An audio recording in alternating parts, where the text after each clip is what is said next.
Walmart यानी कि दुनिया की सबसे बड़ी रिटेल कंपनी।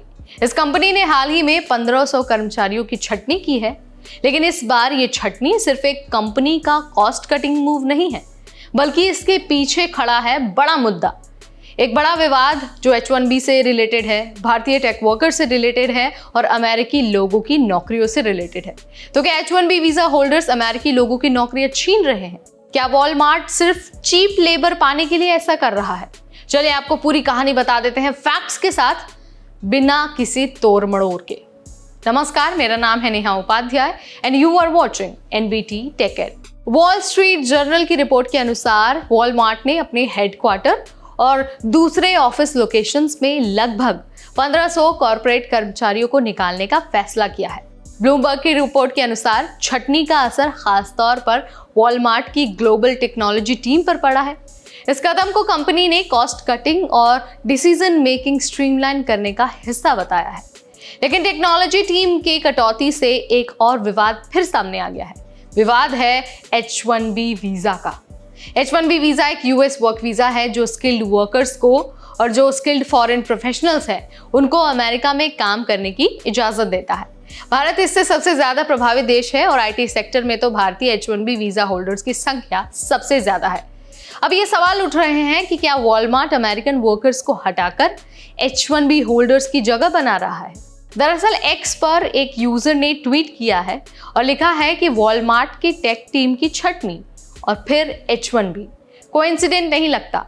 एक और यूजर ने लिखा है कि कोई सिटीजन को ना निकाला जाए जब तक सारे वीजा वर्कर्स को नहीं निकाला गया।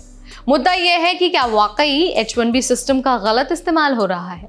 वॉलमार्ट के एक office David glass technology centre को लेकर भी काफी बातें हो रही हैं। एक कमेंट में लिखा गया कि DGTC में जाना ऐसा है जैसे इंडिया के किसी एयरपोर्ट पर पहुंच गए हो। यहाँ तक कि कुछ ने तो ये भी कहा है कि ये लोग ऑफिस में अंग्रेजी भी नहीं बोलते। ये ना तो US कल्चर में घुलते हैं और ना ही यहाँ की सोसाइटी को अपनाते हैं। ऐसी बातें सीधे H1B होल्डर्स को निशाना बनाती हैं, खासतौर पर भारतीयों को। हालांकि कुछ यूजर्स ने यह भी कहा है कि असली समस्या H1B नहीं है बल्कि आउटसोर्सिंग है। एक यूजर ने सही पॉइंट उठाया कि US कंपनियां खुद काम इंडिया भेज रही हैं, इससे अमेरिकन जॉब्स जा रही हैं, H1B से नहीं।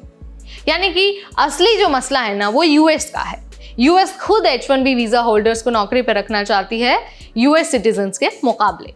वॉलमार्ट जैसी जो कंपनियां हैं वो ग्लोबल स्ट्रैटेजी अपनाती हैं, जहां काम सस्ते में और तेज हो वहीं ले जाती है। H1B वीजा होल्डर्स एक लीगल सिस्टम के तहत काम करते हैं, उन्हें ब्लेम करना आसान है लेकिन इसका सोल्यूशन नहीं है। कई इंडियन H1B वर्कर्स भी इस छट्टी की चपेट में आए हैं। यानी ये सिर्फ अमेरिकन वर्सेस फॉरेन नहीं है। और याद रखना है कि H1B वीजा की डिजाइन ही ऐसा है कि सिर्फ स्किल्ड वर्कर्स को ही दिया जाता है। जिनके स्किल की लोकल मार्केट में कमी हो उन्हें ही नौकरी पर रखा जाता है। वॉलमार्ट की छटनी ने एक बार फिर से H1B और इमिग्रेंट वर्कर्स को लेकर बहस छेड़ दी है, लेकिन हमें जरूरत है जिम्मेदारी से सोचने की। क्या सच में H1B वीजा गलत है या फिर US कंपनियों की नीतियां ज्यादा जिम्मेदार है? जो भी आप मानते हैं, जो भी आपका विचार है, let me know in the comment section. Video अगर आपको इन्फॉर्मेटिव लगा है, वीडियो पसंद आया है, तो आप मुझे कमेंट के जरिए बता सकते हैं। इमिग्रेशन, डिपोर्टेशन, वर्क अब्रॉड और स्टडी अब्रॉड से रिलेटेड हर छोटा बड़ा अपडेट आपको मिलेगा सिर्फ और सिर्फ NBT टेक एड पर।